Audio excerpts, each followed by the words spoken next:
2024년이 새롭게 시작된 것이 어제 같죠. 그런데 벌써 한 달하고 또 20일이 지났습니다. 이제 10일만 더 지나면은 2024년에 6분의 1이 지나가는 겁니다. 참 빠릅니다. 그죠? 연초에 계획했던 일들은 잘 진행되고 있습니까? 이렇게 돌아보면은 거의 매년 연초에 세우는 계획이 비슷합니다. 그렇죠. 예. 보통은 그렇죠. 두툼한 지갑과 날씬한 몸매. 이제 농담이고요. 보통 비슷합니다. 우리 가정이 정말 하나님을 잘 섬기는 가정이 되어야 되겠다. 그리고 우리 가정에 있는 모든 가족이 건강했으면 좋겠다. 이런 계획을 많이 세우죠. 그런데 이런 계획을 세우지만 또 이 계획과 거리가 먼 생활을 할 때가 참 많이 있습니다. 이 세상에 사는 모든 사람들은 이렇게 실패와 좌절을, 크고 작은 실패와 좌절을 경험하고 살아가고 있습니다. 특별히 우리 대한민국은 입시가 아주 중요합니다. 정말로 이게 그렇게 중요한지 모르겠는데 여기에 목숨을 걸고 달려가는 사람들이 너무나 많습니다. 누구는 여기에 실패했다고 하고 누구는 성공했다고 합니다. 사업을 할 때 그 사업에 실패를 하는 경험도 있고 원하는 대학에 가지 못해서 실패라고 하는 경험도 있고 또 직장을 얻지 못해서 고통 가운데 지내는 경우도 참 많습니다. 그래서 남들한테 말할 수 없는 이 고민, 나는 실패했구나라고 생각할 때가 참 많다는 것입니다. 누구나 성공하기를 원합니다. 그렇죠. 크고 작은 일에 성공하면 참 즐겁습니다. 어떻게 하면 과연 성공할 수 있을까? 정말로 중요한 질문이긴 한데 이거보다 조금 더 중요한 질문이 하나 있습니다. 바로 그것은 어떻게 하면 실패를 딛고 일어설 수 있을까라는 것입니다. 왜냐하면 우리 일상에서 실패할 때가 참 많기 때문입니다. 승리보다 실패가 많지 않습니까? 실수하지 않고 하루를 보낸 적이 있습니까? 매일매일 실수를 하는 것 같습니다. 그리고 실수가 쌓이면 실패도 하게 되겠죠. 우리는 보통 위대한 삶을 살았던 그 사람들의 전기를, 일대기를 읽는 것을 참 좋아합니다. 그리고 그것을 읽으면 참 많은 도전도 되고 위로도 됩니다. 그런데 대부분 그렇게 위대한 사람들은 많은 실수를 하고 많은 실패를 한 사람들입니다. 차이가 있다면은 그 사람들은 실패를 해도 실패해서 다시 일어납니다. 그 실패 때문에 나는 이 정도밖에 되지 않는 사람이야 이렇게 생각하지 않습니다. 그 실패로 많은 것을 배우고 다시 일어서도 도전하죠. 미국의 아주 유명한 야구 선수 중에 한 명이 베이비 루스라고 합니다. 이 사람은 선수 생활할 때 700개 이상의 홈런을 쳤다고 합니다. 그래서 이 기록은 정말 오랫동안 미국에서 최고 기록으로 기록이 되어 있었습니다. 그래서 신문 기자가 이 사람을 찾아가 인터뷰를 합니다. 아니 도대체 어떻게 하면 700개 이상 홈런을 칠 수 있습니까? 라고 질문을 합니다. 그런데 이 질문을 받은 베이비 루스는 제가 700개 이상의 홈런을 칠 때 얼마나 많은 삼진아웃을 당했는지 아십니까? 1400번 정도 삼진아웃 당했습니다. 보통 사람은 삼진아웃을 당하면 그것 때문에 괴로워하죠. 그런데 이 사람은 괴로워하기보다는 어떻게 하면 삼진아웃을 당하지 않을까 여기에 몰두를 했죠. 그리고 계속해서 방망이를 휘둘렀습니다. 그래서 700개가 넘는 홈런을 칠 수 있다는 것이죠. 성공은 수많은 실패를 거울 삼아 그 실패를 딛고 일어날 때 가능합니다. 실패 없이 성공한 사람은 없습니다. 예수 그리스도를 믿는 사람이 이 땅에서 실패하는 것 성공만 하면 얼마나 좋겠습니까? 그죠? 하나님의 보호하심, 하나님의 인도하심에 따라서 크고 작은 일들이 내 뜻대로 딱 이렇게 진행되면 정말로 좋을 것입니다. 그런데 하나님을 믿어도 똑같습니다. 실패를 경험합니다. 어려운 일들이 우리 앞에 있습니다. 차이가 있다면 우리는 쉽게 일어설 수가 있습니다. 하나님을 믿기 때문이죠. 하나님은 단 한 번의 기회만 주고 너 실수했네, 너 실패했네, 너는 아니야, 너는 아웃이야 이렇게 하지 않습니다. 우리가 실패했어도 하나님은 다시 일어설 수 있는 기회를 주십니다. 과연 어떻게 하면 빨리 그리고 큰 어려움 없이 그 실패로부터 너무나 힘들지 않고 일어설 수 있는지 그 방법을 좀 배웠으면 좋겠습니다. 여호수아 오늘 8장을 읽었는데요. 2장 앞인 6장에서는 이스라엘 백성들은 하나님의 명령에 따라 여리고 성을 돕니다. 하루에 한 바퀴씩. 그리고 7째 날은 7바퀴를 돌죠. 여호수아 6장 20절에 이렇게 기록되어 있습니다. 백성은 외치고 제사장들은 나팔을 불매 백성이 나팔 소리를 들을 때 큰 소리로 외치죠. 성벽이 무너져 내렸다. 이렇게 기록합니다. 누가 그 일을 상상했겠습니까? 아니, 소리친다고 성벽이 무너질 것 같으면 그것은 성벽이 아니죠. 종이로 쌓은, 라면 박스로 쌓은 성벽도 소리를 크게 지르면, 가까이서 지르면 무너질 수가 있겠지만, 멀리서 지르는데 무너지지 않죠. 소리를 질러서 무너진 것이 아니라 하나님의 뜻에 순종했기 때문에 무너진 것입니다. 얼마나 즐거웠겠습니까? 그죠? 드디어 하나님은 우리를 도와주시는구나. 하나님은 우리 편이야. 어떤 일이 있더라도 우리는 가나안 땅에 들어갈 수가 있어. 왜냐? 하나님이 우리를 도와주실 거니까. 모든 사람이 울면서 기뻐하며 즐거워했을 것입니다. 이런 승리의 이야기를 성경에서 읽으면 어떻습니까? 뿌듯하지 않습니까?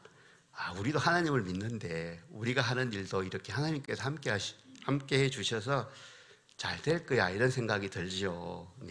듣고 들어도 그렇게 지겹지 않습니다. 승리의 소식은.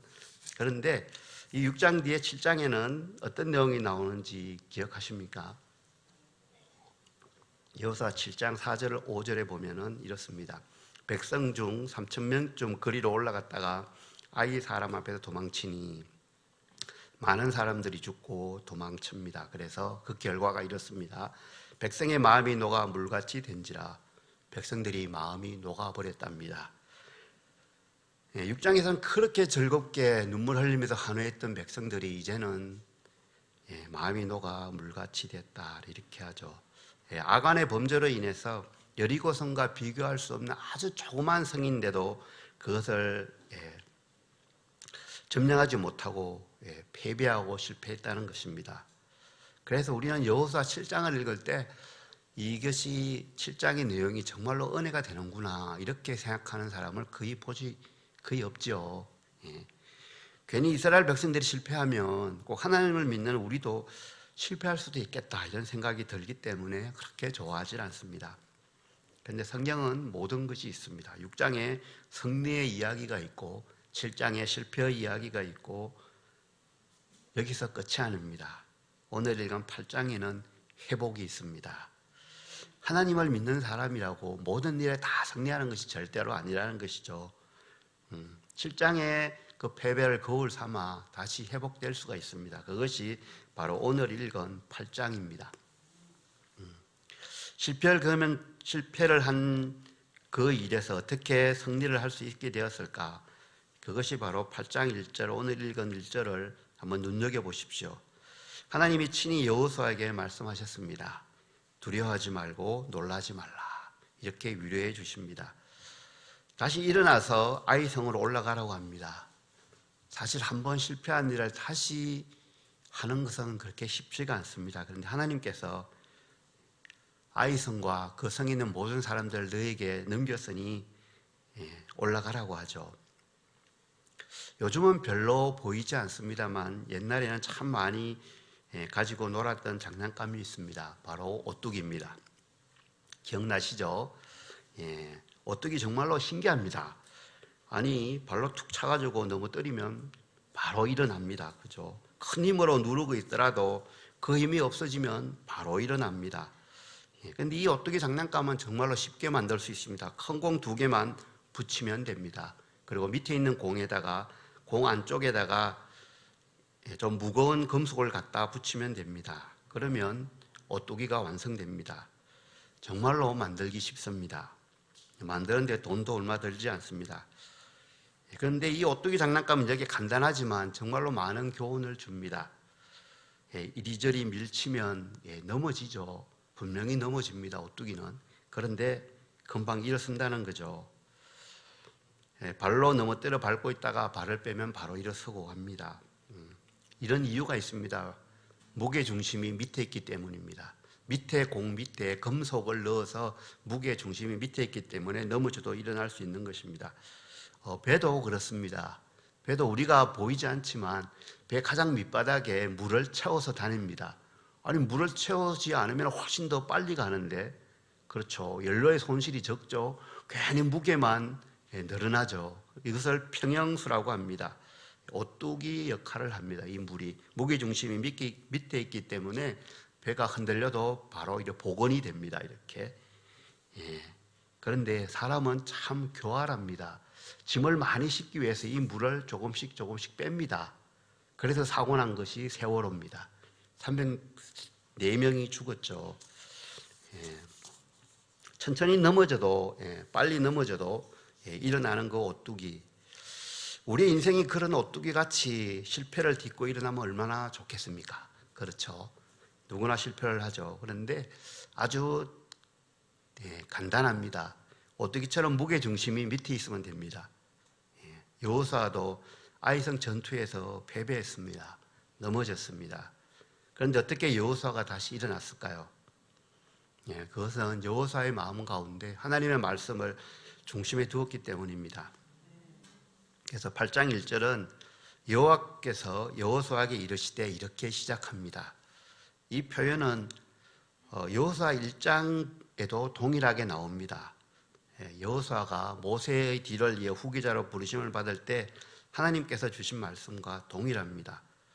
여호와의 종 모세가 죽은 후에 여호와께서 모세의 수종자 눈의 아들 여호수아에게 말씀하여 이르시되 내 종 모세가 죽었으니 이제 너는 이 모든 백성과 더불어 일어나 요단을 건너 내가 그들 곧 이스라엘 자손에게 주는 그 땅으로 가라. 이렇게 여호수아 1장 1절이 시작됩니다. 요약해보면 아주 간단합니다. 하나님께서 여호수아에게 말씀합니다. 일어나 그 땅으로 가라. 이렇게 하는 거죠. 여호수아가 이제 7장에서 실패를 한 후에 여호수아의 마음이 힘들었겠죠. 아니, 하나님께서 이렇게 여기까지 인도하셨는데, 그리고 바로 전 6장에서 하나님께서 소리 지르라고 하고 그 소리 지르는 걸 순종했더니 그 단단한, 그 누구도 생각하지 못한 여리고성이 무너지는 것을 보았는데 그 조그만 성 치러 올라갔다가 실패하죠. 여호수아의 마음이 많이 상했을 것입니다. 그런데 여호수아는 다시 일어납니다. 왜냐하면 하나님의 말씀을 들었기 때문입니다. 하나님의 말씀을 들었을 때, 하나님의 말씀을 들을 때 믿음이 생기고 그 자리에서, 실패의 자리에서 일어설 수 있습니다. 자신이 처해 있는 주위 상황만 본다면 고개가 숙여질 수가 있습니다. 나는 실패했구나. 다른 사람은 다 성공하는 것 같은데 나만 계속 실패를 하네. 하나님의 말씀을 신뢰하십시오. 하나님은 아무것도 없는 것에서 이 천지를 창조하신 분입니다. 하나님을 신뢰하고 믿는다면 하나님의 말씀을 의지해야 되겠죠. 그러면 실수한 자리, 실패한 자리에서 다시 일어설 수 있습니다. 우리는 보통 위기 상황에 놓이면 마음이 급해집니다. 다른 것이 보이지 않습니다. 그래서 더 큰 실수를 하게 되는 경우가 많습니다. 급하게 되죠. 눈에 보이고 어떡하지? 이렇게 해볼까 저렇게 해볼까 하다가 결국 실수를 한 경우가 많은데, 그런 이유는 우리의 기준이 없기 때문입니다. 우리의 기준이 말씀이라면, 우리의 중심에 하나님의 말씀이 꽉 차 있다면 상황이 바뀌더라도 우리의 기준은 흔들리지 않습니다. 그렇죠? 말씀이 우리의 중심에 있으면 바람이 불어도 상황이 바뀌어도 흔들리지 않는다는 것입니다. 한 목사님께서 신앙 아카데미를 인도하고 있었을 때 이야기입니다. 이분이 예배 끝나고 성경 공부를 인도하면 그 많은 분들이 아멘 하고 아주 크게 화답을 합니다. 그런데 이분은 너무나 기분이 좋습니다. 내가 특별히 이 부분에 은사가 있는 모양이다. 그런데 그 다음 주에 좀 복습을 하고 싶었습니다. 한 번은. 그래서 사람들한테 물어봅니다. 지난주에 성경 공부한 내용에 대해서 물어보니까 아무도 대답을 하지 않습니다. 서로 멋쩍은 웃음을 짓고 있었답니다. 이상하지 않습니까? 그렇게 아멘을 열심히 했는데 반응이 일주일 지나서 별로 없습니다. 그래서 목사님이 물어봅니다. 아니, 한 주가 지나면 이렇게 다 잊어버리는데 왜 그렇게 열심히 성경 공부에 참여하십니까? 이분들이 대답합니다. 사실 일주일 지나면 생각이 나지 않아요. 무엇을 배웠는지 아무 생각도 없습니다. 그런데 이상하게 위기의 순간에 어려운 일이 닥치면 성경을 읽은 것이, 성경을 공부한 것들이 생각이 납니다. 그래서 우리들은 성경 공부에 열심히 참여합니다. 이렇게 대답했답니다. 우리는 하루의 시작을 성경을 말씀으로 시작해야 됩니다. 늘 기도하기를 힘써야 되죠. 삶의 모든 자리에서 하나님을 찾는 예배자가 되어야 합니다. 그래야 우리 중심에 하나님의 말씀이 무게감 있게 다가오고 하나님의 말씀이 우리의 중심이 되는 것입니다. 그럴 때 넘어져도 다시 일어설 수 있습니다. 하나님의 말씀이 중심에 있는 인생하고 하나님의 말씀이 전혀 없는 인생하고는 넘어졌을 때 보면 너무나 큰 차이를 우리가 볼 수가 있습니다. 우리는 날마다 무엇을 심고 있습니까? 우리의 심령의 중심에 무엇을 뿌리고 있습니까? 사랑하는 가족들을 위해 그들의 마음 가운데 하나님의 말씀이 뿌려지기를 얼마나 간절히 기도하고 애쓰고 있습니까? 8장 1절의 중반을 보면 두려워하지 말라, 놀라지 말라라고 합니다. 여호수아가 아이성 전투에서 실패한 다음에 두려움이 있었습니다. 또 실패하면 어떡하나, 이런 두려움이 있었습니다. 물론 실패는 좋은 점도 있습니다. 그렇죠. 사람을 겸손하게 만듭니다. 그리고 다른 사람들을, 특별히 어려움을 겪는 다른 사람들을 이해할 수가 있습니다. 계속 성공만 한 사람들은 다른 사람이 어렵게 사는 걸 이해를 못합니다. 조금만 노력하면 되는데 그 노력도 안 해가지고 1시간만 덜 자면 되는데, 아니 1시간 덜 자고 공부하면 될 거 아니야. 그러면 원하는 대학 다 갈 수 있는데, 이렇게 말을 하기도 하죠. 그래서 실패를 하면 우리의 내면이 사실 성숙하게 됩니다. 그리고 실패를 통해서 우리는 우리의 부족함들을 깨닫게 되죠. 그래서 실패는 성공의 어머니다, 이렇게 말을 하기도 합니다. 다 맞는 말입니다. 그런데 실패를 한 번 하고 두 번 하면은 두렵습니다. 비슷한 상황이 오면 또 실패하는 것은 아닐까 하는 생각이 들기도 합니다. 그것을 이제 패배의식이라고 하죠. 그와 비슷한 상황이 올 때 놀라게 되죠. 그래서 하나님은 이러한 두려움을 가지고 있는 여호수아를 위로하는 것입니다. 두려워하지 말라, 놀라지 말라. 우리도 가끔씩 실패하고 실수할 때 있잖아요. 하나님은 동일한 말씀을 우리에게도 하십니다. 두려워하지 말라, 놀라지 말라. 그리고 우리 주님은 이렇게 말씀하셨죠. 세상에서 너희가 환난을 당하나 담대하라, 내가 세상을 이겼노라. 예수님이 세상을 이겼다고 하잖아요. 세상을 이기신 우리 주님이 우리와 함께 한다고 약속해 주셨습니다. 무엇이 두렵습니까? 세상을 이기신 우리 주님이 우리의 일터, 우리의 가정, 우리의 사업장에 함께 하십니다. 세상을 이기신 그 주님이 우리의 자녀의 인생에도 주인이 되어 주십니다. 실패의 두려움에서 일어나야 합니다. 8장 1절 후반부를 보면은 이렇습니다. 내가 아이 왕과 그의 백성과 그의 성읍과 그의 땅을 다 내 손에 넘겨주었으니, 넘겨주었다라고 합니다. 이상하지 않습니까? 전쟁은 시작도 하지 않았습니다. 물론 그 전에 전쟁이 실패했죠. 그런데 새로운 전쟁은 시작도 안 했습니다. 출발도 안 했는데 이미 이겼다라고 합니다. 내가 너희에게 다 넘겨주었다라고 합니다. 미래가 아니라 이미 그렇게 되었다라고 문법적으로만 완료 시제를 썼습니다. 이상합니다. 열심히 싸우면 이길 수 있다, 이렇게 말을 하면 우리가 쉽게 이해를 합니다. 그런데 싸우기도 전에 이미 너희 손에 다 넘겨주었다, 이렇게 말합니다. 왜냐하면 하나님께서 확실히 이스라엘을 이기게 하겠다라는 거죠. 그리고 이 세상을 창조하신 그분께서 전쟁도 다 컨트롤 하시겠죠. 제어하실 것입니다. 그렇기 때문에 너희는 반드시 이길 것이다 라고 말하는 거죠. 승리의 보장이 확정되어 있습니다. 하나님은 이 땅을, 이 하늘을 다 창조하신 분입니다. 그분은 우주 가운데 일어나는 모든 일을 다 제멋대로 일어나도록 그냥 두시지 않고 직접 주관하십니다. 하나님은 앞으로 있을 아이성과의 전투에 관해서도 성패를 결정하실 것입니다. 성패를 결정할 수 있는 권세와 능력이 있는 분입니다. 그렇기 때문에 여호수아가 이 약속을 들었을 때 여호수아는 완전히 그 심정이 회복되었을 것입니다.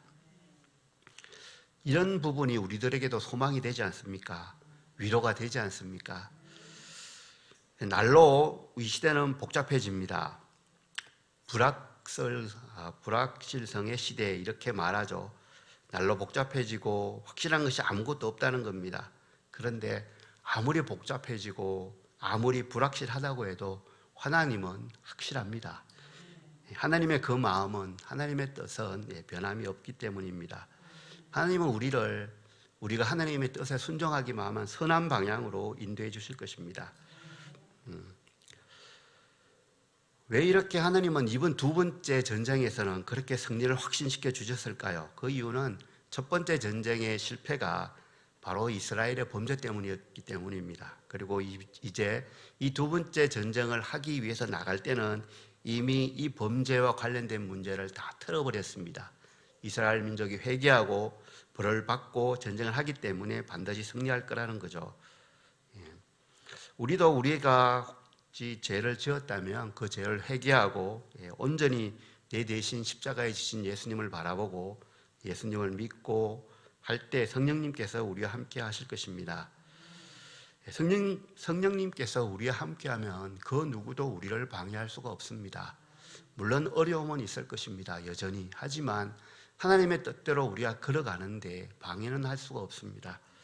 여호수아도 예외가 아니죠. 첫 번째 전쟁에서 실패하고 이들은 극복을 합니다. 어떻게 극복합니까? 실패의 원인인 아간의 죄를 여호수아가 리더인 여호수아가 자신이 알아보지 못한 것을 자신의 책임으로 돌리죠. 그리고 공동체가 다 모여서 이 문제를 해결합니다.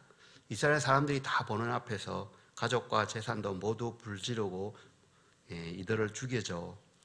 공동체 차원에서 벌하고 더 이상 아간과 같은 죄를 범하지 않겠다고 하나님 앞에 맹세하는 것입니다. 그렇기 때문에 이제 공동체는 이 불순종의 문제가 해결됩니다. 그리고 하나님과의 관계가 회복되는 것이죠.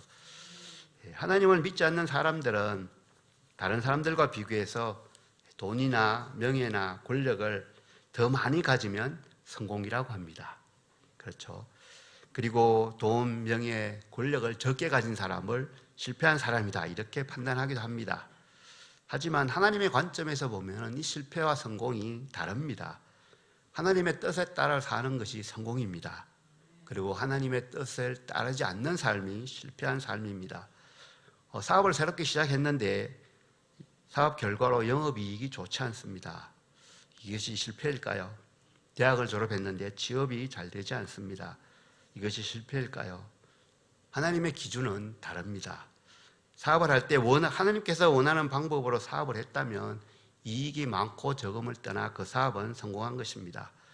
원하는 대학을 졸업했지만 원하는 직장에 들어가지 못했더라도 있는 곳에서 일하는 곳에서 정직하고 성실하게 하나님의 마음을 가지고 그 일을 담당하면 그 사람은 성공한 삶입니다. 하나님을 기쁘시게 하는 성공한 삶을 살고 있는 것입니다.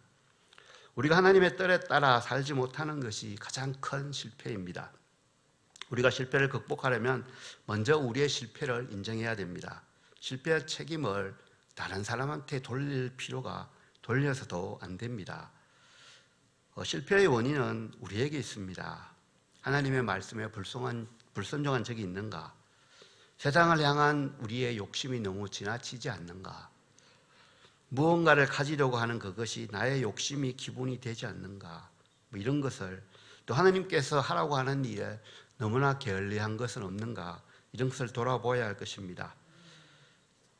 혹시라도 우리 잘못에서 우리의 죄에서 그 실패의 원인이 있는지 늘 돌아보면 좋겠습니다. 실패의 원인을 찾되 하나님과의 관계 속에서 찾아야 됩니다. 그러면 우리는 점점 더 하나님께 가까이 가게 될 것입니다. 그리고 세상 사람들이 실패라고 하는 그 문제가 정말로 하나님의 관점에서 볼 때 실패가 아닌 경우에는 그것을 웃으면서 넘길 수 있을 것입니다. 우리의 힘의 근원은 우리 자신이 아닙니다. 십자가에서 피 흘리신 그 예수님의 그 보혈이 우리의 힘의 근원이 돼서 모든 어려운 환경들을 이겨낼 수 있는 것입니다. 그런데 여기에서 한 가지 기억해야 될 것이 있습니다. 하나님과의 관계가 친밀해도 돈 버는 일, 건강을 유지하는 일, 그리고 공부하고 취업하는 일에 어려움을 만날 수 있습니다. 물론 돈이나 건강, 지식, 학벌 우리 인생에서 중요하죠. 이런 부분에 목표를 정하고 노력하는 것 중요합니다. 그렇게 해야 됩니다. 이것들을 위해서 기도해야 되겠죠. 하지만 우선순위는 분명해야 됩니다. 하나님과의 올바른 관계를 안에서 올바른 관계 안에서 이것들을 추구해야 됩니다. 그리고 하나님과의 관계가 깨어지면 정말로 회복할 수 없는 큰 실패가 됩니다. 다른 것은 하나님과의 관계가 회복된 다음에 또 차근차근 다시 나가면 됩니다. 잠언에 보면 악인과 의인을 우리가 생각하는 것과 다르게 구별합니다. 잠언 24장 16절입니다. 대저 의인은 7번 넘어질지라도 다시 일어나려니와 악인은 재앙으로 말미암아 엎드러지느니라. 많이 다르죠. 의인은 넘어지지 않는 것이 아니라 넘어지지만 다시 일어나는 사람을 의인이라고 합니다. 넘어지면 또 일어나고 넘어지면 또 일어나고, 그렇습니다. 우리가 하나님의 뜻에 따라 살겠다라고 매일 아침 기도를 하지만 점심때쯤 되면 몇 번 실수를 하죠. 저녁 때쯤 되면 자신감이 떨어집니다. 하지만 또 시작하면 됩니다. 그 사람을 의인이라고 합니다. 그런데 악인은 재앙으로 말미암아 엎드러진다고 하죠. 왜냐하면 그 중심이 없기 때문입니다. 그래서 의인은 넘어지지 않는 것이 아니라 넘어지더라도 7번 넘어져도 8번 일어나는 사람을 의인이라고, 결국 이 삶은 성공한 삶이 될 것이라는 것입니다. 우리는 어제의 은혜를 가지고 오늘을 살 수는 없습니다. 10년 전에 받은 놀라운 은혜가 중요합니다. 하지만 그것을 가지고 오늘 내 신앙을 지탱하기는 어렵습니다. 오늘의 승리를 위해서, 오늘의 은혜를 위해서, 오늘의 축복을 위해서 하나님 앞에 오늘의 삶의 열매를 위해서 얼마나 하나님의 말씀을 사모하고 있는지 점검해야 됩니다. 더 나아가 어제 성공한 사람이 오늘 또 성공하기 위해서는 어제의 그 성공을 위해서 최선을 다한 것처럼 오늘도 오늘의 성공을 위해서 최선을 다해야 되죠. 그렇지 않으면 승리에 도취되어 자만심에 빠지게 되겠죠. 그 결과는 명백해질 것입니다.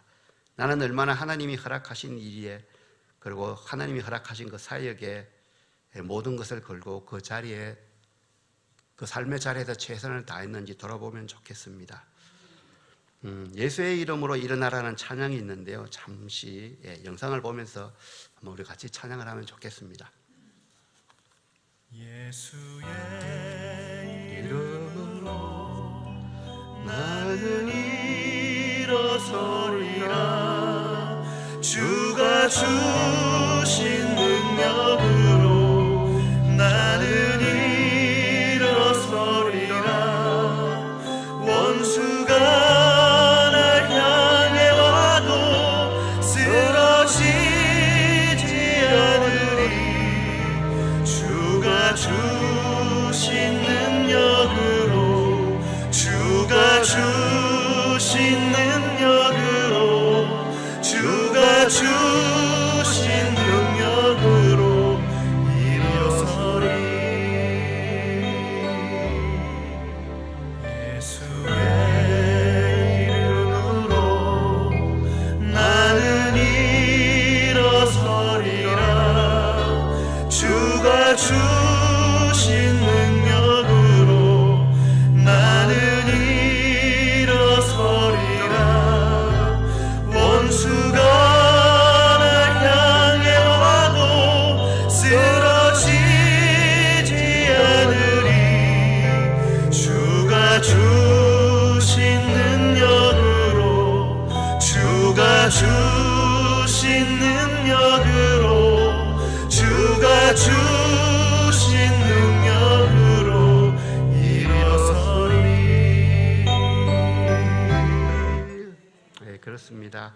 그동안 우리의 인생에서 넘어지고 실패를 경험하셨습니까? 괜찮습니다. 이제 다시 하나님의 말씀을 붙잡고 일어서면 됩니다.